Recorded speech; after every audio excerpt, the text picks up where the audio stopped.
ఆధ్యాత్మికతకు దైవభక్తికి పుట్టినిల్లు భారతదేశం. వందల ఏళ్లుగా హిందుత్వం కొనసాగుతోంది. వేల సంఖ్యలో ఆలయాలు నిర్మించారు. అయితే తర్వాత జరిగిన యుద్ధాలు, పరాయి పాలన, దండయాత్రలతో చాలా ఆలయాలు ధ్వంసమయ్యాయి. ఇక కొన్ని ఆలయాలు దశాబ్దాలుగా మూతబడే ఉన్నాయి. అలాంటి ఆలయాల్లో కోనార్క్ సూర్య దేవాలయ గర్భగుడి కూడా ఒకటి. 122 సంవత్సరాల తర్వాత ఆలయం తలుపులు తెరుచుకున్నాయి.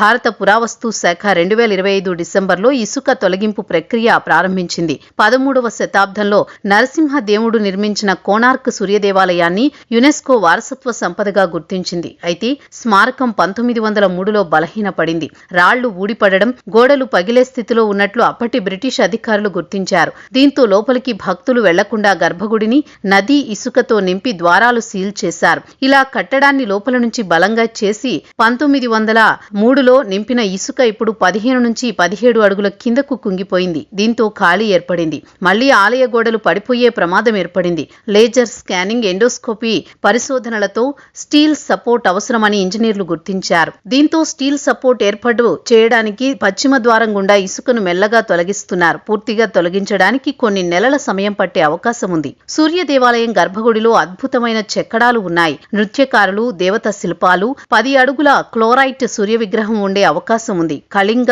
శైలి రాతి స్తంభాలు, సంగీత స్తంభాలు ప్రత్యేకంగా ఉంటాయి. ఇవి ధ్వని శాస్త్రం, లోహ అంశాలతో రూపొందించారు. సూర్య రథ ఆకారంలో 24 చక్రాలు, గుర్రాలు ఉన్నాయి. చక్రాలు సన్ డైల్ గా పనిచేసి నిమిషాలు ఖచ్చితత్వంతో సమయం చెబుతాయి. ప్రధాన ఆకులు 3 గంటలు, చిన్న గీతలు 3 నిమిషాలు సూచిస్తాయి. సూర్యోదయ కిరణాలు గర్భగుడి విగ్రహ పాదాలపై పడేలా డిజైన్ ఉంటుంది. ఇక కోనార్క్ ఆలయ శిఖరంపై 52 టన్నుల అయస్కాంతం ఏర్పాటు చేశారు.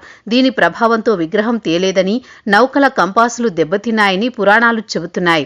దాని తొలగింపు తర్వాత ఐరన్ ప్లేట్ల సమతుల్యత దెబ్బతింటూ కూలినట్లు వాదనలున్నాయి. 1200 మంది శిల్పులు 12 సంవత్సరాలు పనిచేసిన శిఖర రాయి అమర్చలేకపోయారు. బిశ్వా మహారాణా కుమారుడు 12 ఏళ్ల ధర్మపదుడు లోపాన్ని సరిచేసి పూర్తి చేశాడు. శిల్పులు పరువు కాపాడడానికి సముద్రంలో దూకి ప్రాణత్యాగం చేశాడు. ఈ కారణంగా ఆలయంలో పూజలు ఆగాయన్న ప్రచారం కూడా ఉంది. మొత్తానికి 122 ఏళ్ల తర్వాత ఆలయ గర్భగుడి తలుపులు తెరిచే పనులు మొదలయ్యాయి. అన్ని అనుకున్నట్లు జరిగితే మరికొన్ని రోజుల్లోనే గర్భగుడి తెరుచుకుంటుంది. మరిన్ని ఆలయ రహస్యాలు వెలుగు చూసే అవకాశం ఉంది.